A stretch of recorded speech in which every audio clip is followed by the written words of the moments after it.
Hello, everybody. Welcome back. So today I want to do something special. I recently was asked to speak on a really big stage for my mentor, Brooke Castillo, at one of her big events. There was a few thousand people there.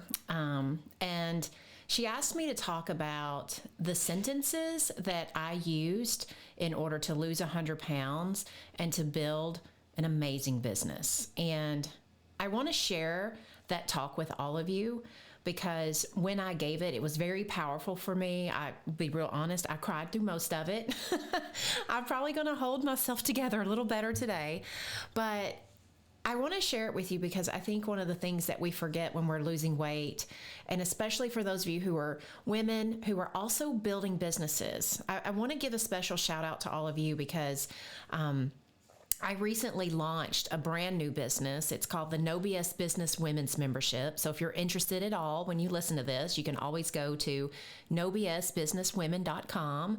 There's a couple of freebies there for you. And I love that I started this business because I am building a business that helps women build businesses because I built one myself by solving a problem that I'd suffered with my entire life. And today, I want to share with you these 3 sentences that changed everything for me because whether you're trying to lose weight or you are trying to build a business, they will help you. What I learned losing my weight, I totally took that and transferred it over to building the No BS Weightloss Program and now building the No BS Business Women's Membership. So I just want to share these 3 sentences with y'all today because it's not enough to get help with what to eat. It's not enough to go hire a trainer who's going to kick your ass in the gym.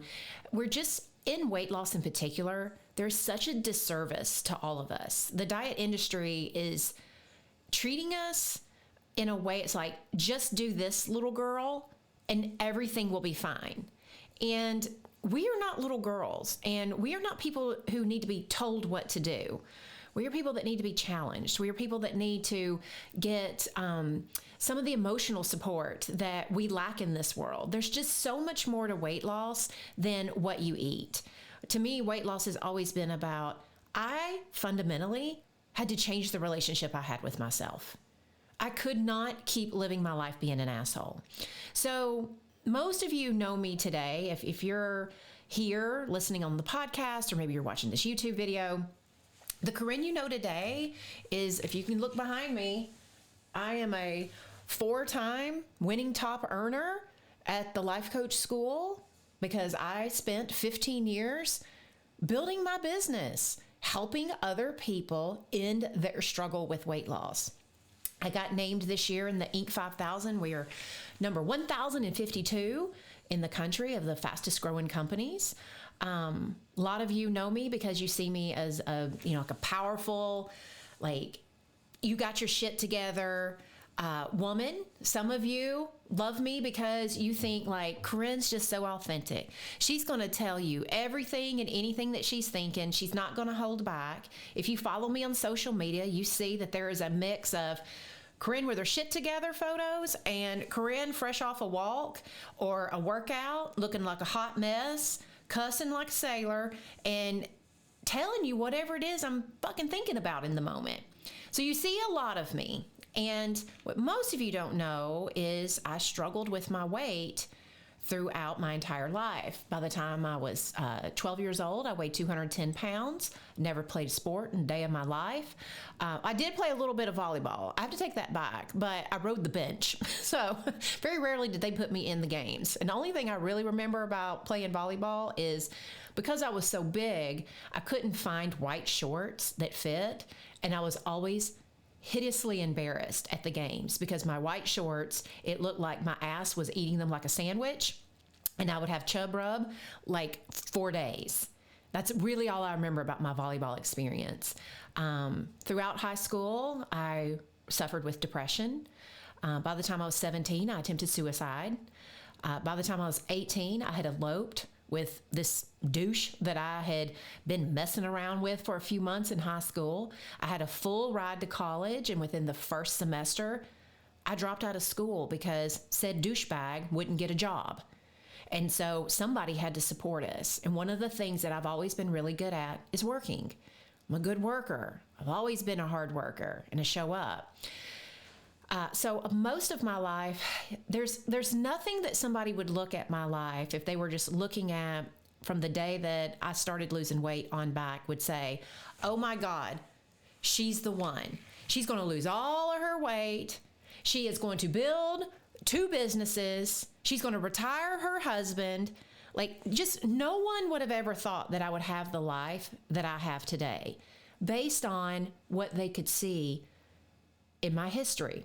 And that's important for all of you, because one of the things I'm going to tell you about is how we cannot use our past against us. And I'll tell you more about that in a minute. So when I decided to lose my weight, I was over 250 pounds. Just to be honest, I quit weighing. I didn't want to see that number anymore. I'm like most of y'all, I just couldn't take it. But I remember having one sentence that literally stopped me dead in my tracks. And that was, "Mommy's too tired to play." My son came up to me at 1 year old, and you know how little kids look. They just want you to play with them. They want to show you something. And I literally looked at him and said that. And I immediately started crying, because when I was growing up, my mother was 17 when she had me and 19 with my brother. She barely had a small town in Alabama high school education. And she often couldn't play with us. My mother worked so many jobs just to support us, to keep food on the table. And often we didn't have food on the table, but she did everything she could. And when she came home, she was fucking exhausted. So shout out to all the single mamas out there holding it down. I have so much respect for all of you. Every year on Father's Day, I usually make a post, and I always call my mother to wish her a happy Father's Day. So that day, I started bawling. I was turning into the one thing I promised myself I never would with children. I was going to be different. And yet there I was, exhausted because I was eating my life away. And I was at that inflection point where I heard that sentence and I thought, something's got to change. Like, I can't keep doing this. I knew what road I would head down if I didn't do something with my life in that moment. So I adopted a new sentence. Instead of thinking I'll never be able to lose my weight, I don't know how to lose weight, I've always been overweight, I decided that sentence can't happen anymore.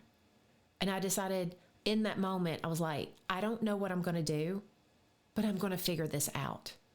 And from that moment on, I started using that sentence. I started telling myself, I don't need to know exactly what to do to lose weight. I just need to know I'm committed to figuring it out. That helped me every day ask better questions. Instead of why can't I lose weight, I started asking, what could I do today that's a little bit better than yesterday? So sentences can alter your life. And the key is you have to really pay attention to them, because you're going to have to choose wisely. You cannot keep letting the bullshit sentences that are in your head run the show. Now, that doesn't mean that what I'm going to tell you today, that the bullshit sentences will stop. No negative thinking stops on a dime. And for the rest of your life, you will have all kinds of negative thinking that automatically comes up. If you listen to this podcast, you can go back into the archives. You can find tons and tons of podcasts on why does our brain think negative things? How is our brain designed? I've taught that several times in the podcast. But what you have to realize is that once you understand how to listen to how you think, it is now your duty and your responsibility to yourself to choose wisely which sentences you live your life by and the new ones you're willing to start thinking, even when you don't believe them, even when they feel hard, even when they're flying in the face of you being nervous, doubtful, scared, or feeling hopeless. We have to be willing to give ourselves new sentences. So here are 3 that I used. The first one is old Corinne versus new Corinne. I use this a lot. What I realized is I needed a trick to help me lose my weight, but I needed a trick that wasn't just about like what I was eating, an exercise program, or a shake. What I needed was a trick to highlight the moments where I typically derailed myself. So I called it old Corinne versus new Corinne. So this meant I started listening for how I was talking to myself. And very often I would hear myself say shit and I'd be like, oh, that is old Corinne thinking. New Corinne thinks this. So one of the examples that I've used is when I first started, the ability to play with my son was one of my major whys. I was going to figure out how to physically feel better, and I thought losing a little weight and moving my body some would help me get to the point to where this kid that I wanted, that I could be the kind of mom I wanted to be. And so I started with 15 minutes a day of walking. I really sat and thought about what can someone do every day for the rest of their life? And I was like, it makes sense that no matter what's going, rain, sleet, or snow, somebody could walk for 15 minutes every day, and that's actually good for them. I could do it in my house. I could do it outside. I could do it on a treadmill. It was super accessible. But here's what happened. The first few times I went on these walks, my brain screamed like a raging bitch. It's not good enough. This won't matter. It's going to take forever if you just do this. And I remember thinking, holy fuck, that's old Corinne thinking. Old Corinne, every time she tries to do something positive for herself, comes in and she negates it and she argues for why we shouldn't do it. And she's telling us no. New Corinne decided to think 15 minutes a day is better than no minutes a day. 15 minutes a day can add up over time, so we don't need to worry about if it's enough. It may one day be more, but not today. I had to call myself out. And then I had to understand, why would my inner voice be so negative and awful? And I will just give you a side bonus tip that I didn't even include in my talk the other day. I've really thought about this. A lot of times my negative voice comes in when it's just scared I can't do something. And in the past, when I have failed at something, I have been so hard on myself. I have been a complete asswipe to me. Call myself names. Beat myself up emotionally to where I felt extremely disappointed, angry at myself, full of shame that I should have done better. My inner voice is just trying to say, are you fucking sure? Because if this doesn't work out, you're a real bitch to yourself. And instead of not trying things, I decided, what if I learn how to not be a bitch to myself if things don't work out, so I can go for more and more bigger things in life? And things started clicking. That was the moment where I was like, I do have to think like new Corinne. I must start thinking like her. So one of the things I want you to think about is what is something that you think a lot about that you know is old you thinking? Make a list of those on a piece of paper. And then next to it, write down, what is new you think? Come up with prepared talks on how new you is going to talk to yourself in those moments. Now, the second sentence was, there's only one Judge Judy, and it's not you. So this means that a lot of you, when you start listening and trying to get good at hearing your old you thinking, there's a weird phenomenon that happens that can slow down your ability to start listening to old thinking and pivoting it. And it's called being a fucking judge of your thoughts. You'll start hearing things like, you can't do it because, or you've always failed, or you've never been able to lose weight and keep it off. Why is this time going to be different? You'll start hearing all of that. And your job is to insert new Corinne thinking or new you thinking. But what a lot of us do is it's like step 1 is to hear it. Step 2 is to pivot to new you. But we add step 1A, and that is, whine, bitch, and fucking moan that our brains ain't saying everything gloriously. So we think like, I must be crazy because I keep thinking this. I must be broken because I have negative thinking. Oh my God, I'm the only one that thinks this way. Look, you ain't the only one that thinks this way. I've been working with thousands of women for 15 years now on weight loss, and ain't none of y'all such a special snowflake that your host of shitwad thinking is like unlike everybody else's. It ain't. It's just like everybody else. So you ain't broken, crazy, or the only one who thinks that way. So for all of you, whether you're building a business or losing weight, here's the deal.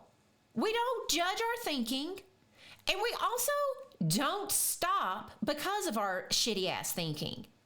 If you know how you want to show up, then you just tell yourself, that's my old thinking, but I know in this moment, with the version of me who loses weight or the version of me who builds this business, I know what she's thinking and what she's doing. So I'm just going to act like her. That's a better deal than acting like this moaning bitch, this old me. So you're not a Judge Judy. So do not sit there and judge your thoughts. Now, how do you use this? One of the things that I would suggest you do is I want you to have a plan for when your low energy thoughts come up. So you're going to have identified old you thinking, and you're going to have already decided ahead of time. And this is something that my new self could think and believe. This is something I could tell myself. But I want you to have a plan of like, how will I remember to use that? I want you to have a plan of like, if you don't hear it, what do you feel like in those moments? If you can identify how you feel, then you'll know there's something I'm thinking that's got me feeling gross. What is it so I can learn, so I can challenge it, so I can change it? Now, if you have, like if you're sitting there going like, I don't know how to change my thoughts, I don't know how to find believable things, you probably need a weight loss coach or a business coach. That's the shit I do. Turn it over to an expert. You can either join No BS Weight Loss. We do the coaching there. Just go to joinnobs.com and check us out. We help you with all of that, and we teach you how to do that. Same in the business membership. Go to nobsbusinesswomen.com. Check us out over there. I not only teach you the frameworks to build a business, but we help you with the mindset, because you can't get out of your own way. It won't matter how many fucking frameworks you got. Just like losing weight. Doesn't matter how many frameworks you got to lose weight. If you can't get out of your own way, what's the point? We got to at some point learn how to get out of our own way. And that's what altering sentences does for you. Now, the last point that I promised that I would talk about is that every success story was wrong at the start. So many of you are using your past against you when it comes to your ability to lose weight, your ability to build a business, to go out on your own. And I'm just going to tell you, every success story that I've worked with in weight loss or business, they all start the same. Nervous as fuck, scared, thinking they can't do it, worried it won't work, concerned what everybody's going to think of them. Every fucking one of them. So if every success story had the same host of doodoo thoughts that you do, that means your doodoo thoughts cannot stop you. They were wrong about their potential.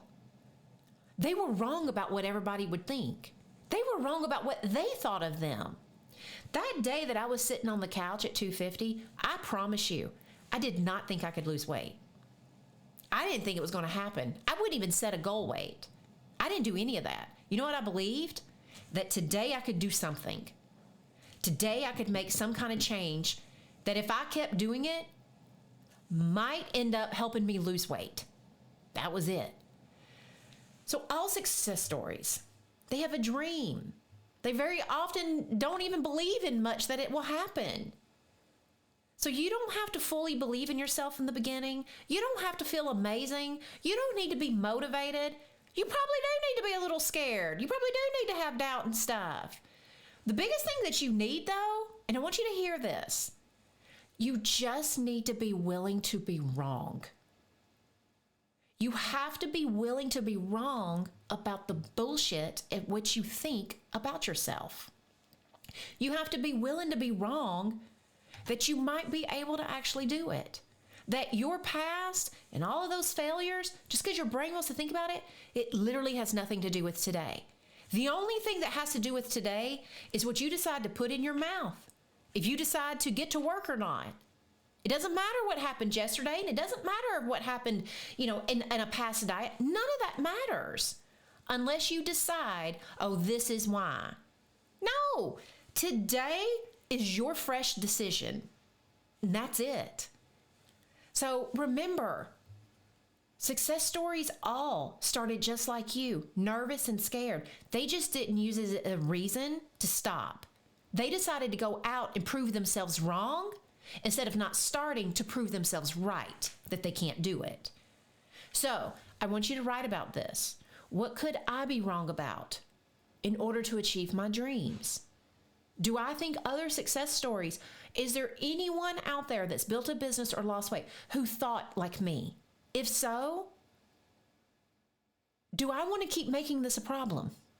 Or do I want to make this something I'm not paying attention to anymore, and I'm just going to get to work on thinking a little bit better each day, using old me versus new me thinking. All right, so here's what I want to tell all of you. Changing your sentences is not an overnight thing. Changing your sentences takes a while. And the most common thing I hear is like, it's just so exhausting. It's so hard. It is not hard to change sentences. Do you know what's hard? When you sit there and you bitch and moan that you have to do it. Then you make it hard. When you sit around and think it's exhausting, that makes it hard. But if you sit and you think it's going to be worth it.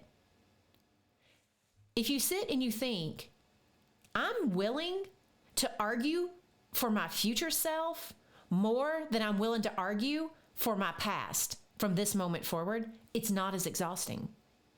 And at the end of the day, you have a choice.